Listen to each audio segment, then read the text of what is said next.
Hey friends, welcome back to my channel. So today we are doing my March TBR and I'm going to be selecting prompt challenges out of my new TBR jar. Look how cute this mug is. Adorable. So if you've never seen one of my TBRs, I have a jar full of prompts and challenges to help me select my TBR. But firstly, I have two books that I know for sure I'm going to read this month. My Patreon book club book. In March, we are reading The Adventures of Amina Al-Sirafi by Shannon Chakraborty. This is a new epic pirate fantasy that I'm so excited to read. It's a new trilogy of magic and mayhem on the high seas in this tale of pirates and sorcerers, forbidden artifacts, and ancient mysteries in one woman's determined quest to seize a final chance at glory and write her own legend. I cannot wait to read this with my patrons. It just sounds so amazing. I love pirate books. So as soon as I saw that this was coming out, I knew I had to read it. And then I let my patrons vote between two TBR books. So the two choices for this month, I picked two books that I've kind of heard nothing about and that I feel like could be 5 stars. So the two that I had them decide between were A Conspiracy of Truths by Alexandra Rowland. I actually realized I already owned this book when I purchased A Taste of Gold and Iron, and I realized they take place in the same fantasy world, and this one is technically first in the reading order, so I was like, I need to read that. And it's so bizarre to me. This book is so popular and like nobody has read this. What's going on? Does nobody know this exists? And then the other book was No Gods for Drowning by Haley Piper, which is like a horror, fantasy, detective story kind of. Between these two books, let me check the results of that poll. Oh wow, okay.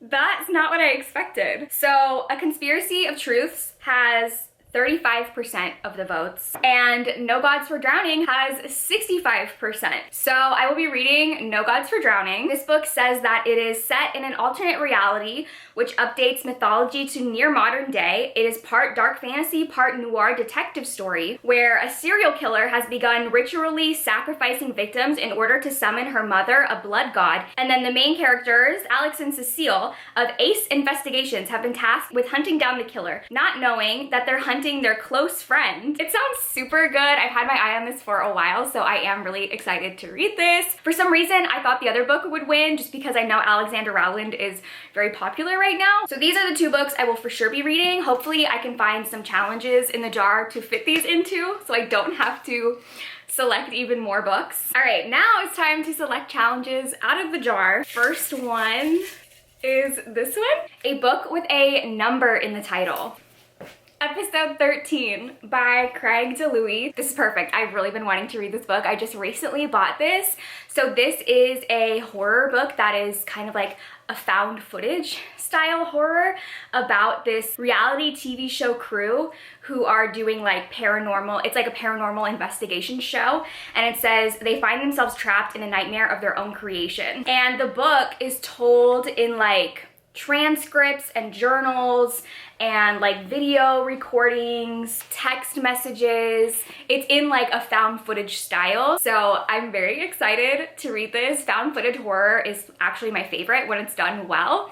And I love books with mixed media, so I feel like I'm going to really love this. All right, the next challenge is this one, which is a sequel. I could do Jade War because I just reread Jade City. So this one's a potential, although I was only planning on reading one big book a month. This one is already hitting my criteria for that, so maybe I don't want to do this at the same time. I don't have my copy yet, but I could also do Hellbent, since I also just read Ninth House, but I kind of wanted to wait a little bit longer before I went into Hellbent. I think the one I'm gonna pick is Finlay Donovan Jumps the Gun by El Casimano. This is the third book in the Finlay Donovan series, and I really love this series. It's super fun. This is about a writer who accidentally finds herself mixed up in this criminal mafia underworld and is having to like solve crimes. It's definitely not like the most realistic series, but it's just a great time. So I'm very excited for the third book. All right, the next one is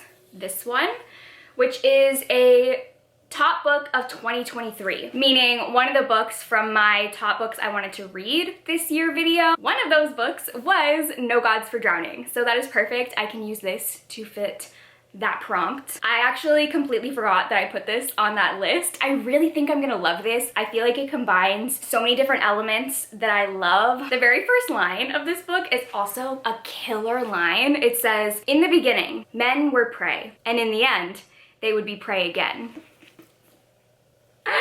Okay. All right, next we have this one, which is, oh, blurbed by my favorite author. Let me think. I do buy books specifically for this prompt. I'm trying to think if there's any I've bought. Oh, okay. I have two options that I've purchased within the past month, specifically because of this. So the first one is What We Harvest. This is a YA horror, and it's blurbed by Ashley Winstead. In this book, there's this small little town and a plague that spreads to the town, and the main characters have to try to cure everybody. And then the other book I have is The Watchers, and this one is blurbed by T. Kingfisher. This is an adult horror. From what I've heard about this book, I think it's about this forest and these creatures who like take humans and keep them locked up in their cave. I could be totally wrong. I feel like I remember somebody describing it that way. The back says, "You can't see them, but they can see you." So I actually think I want to choose this one. It kind of reminds me of a few different horror movies that I really love, like The Blair Witch Project or The Ritual. All right, the next challenge is a title that has a word in the last text you sent. Oh no. Oh my God, who's the last person I texted? Let me see. It was probably one of my parents, if I'm being honest. Okay, it was my mom, and we were texting about a book. So there's a book title in the last text that I sent. My mom and I have both been waiting for an audiobook to become available on Libby, and I texted her last night to let her know that this book is ready for her to listen to.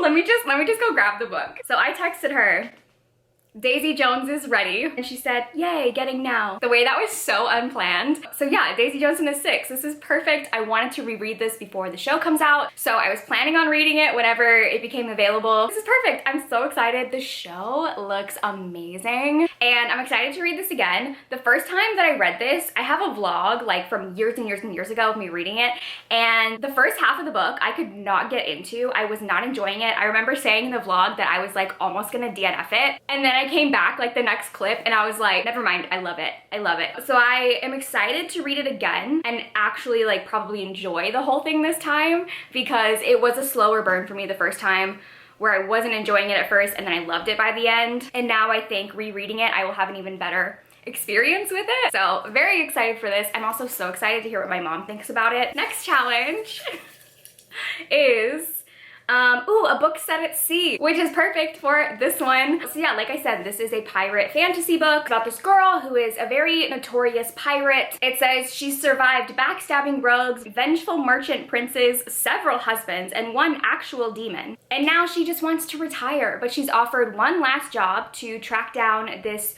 wealthy person's daughter who's been kidnapped. But the girl's disappearance was more than she was led to believe, and the price of the job might be her very soul. It sounds so good. I am so excited to read this. Next one is this one, which is a book with a person's name in the title. I literally have 3 books already on my TBR with someone's name. Let me think of something else. Ooh, is that a name? Yes, okay. I'm gonna pick Death by Laura Thalassa. This is the 4th book in her 4 Horsemen Apocalypse series, and Death is the character's name. So this one's obviously following Death. He's the final brother to come down to Earth to end humanity because his 3 other brothers have all failed their task. They've fallen in love and no longer want to do their job. So he's come down to finish the job, and all 3 couples from the previous books have to come together to stop him. And I believe there's this one human girl who is the only person whose soul he can't take. So he becomes very intrigued by her. I'm so excited to finish off this series. I love it. It's one of my favorite romance series. All right, the next challenge is a book with cozy vibes. And I know exactly what I want to read for that because it is a book from my TBR last month that I didn't end up getting to finish. And that is Emily Wilde's Encyclopedia of Fairies. I just didn't have time to finish it, so I want to read it in March. This is a book about Emily Wilde, who's a genius scholar, and she's writing the first ever encyclopedia on fairies. So she goes to this small town where the fair folk inhabit, and then she also runs into her academic rival, who is very handsome. And I remember when I read the first chapter, they had like they write letters to each other in the first chapter, and it's so cute because like she really despises him and he has no idea. That is one of my favorite like rivals relationships. It's when it's like just one-sided. Like one person is like, you're my enemy, you're my rival, and the other person is like, huh? So I'm very excited to finish this. Okay, so those are gonna be all of the books on my March TBR. I feel like this is a really great TBR. Let me know which book you are the most excited to hear about. Thank you guys for watching, and I will see you in my next video. Bye!